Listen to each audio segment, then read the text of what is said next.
អ្នកណាខ្លះកំពុងខូចចិត្តកំពុងទ្រាំរស់ក្នុងរង្វង់ឈឺចាប់កំពុងមានអារម្មណ៍ចង់យំតានទាំងក្នុងបេះដូងអាចមកស្ដាប់ចំរៀងនេះ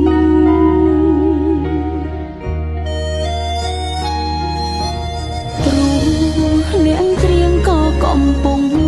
យំ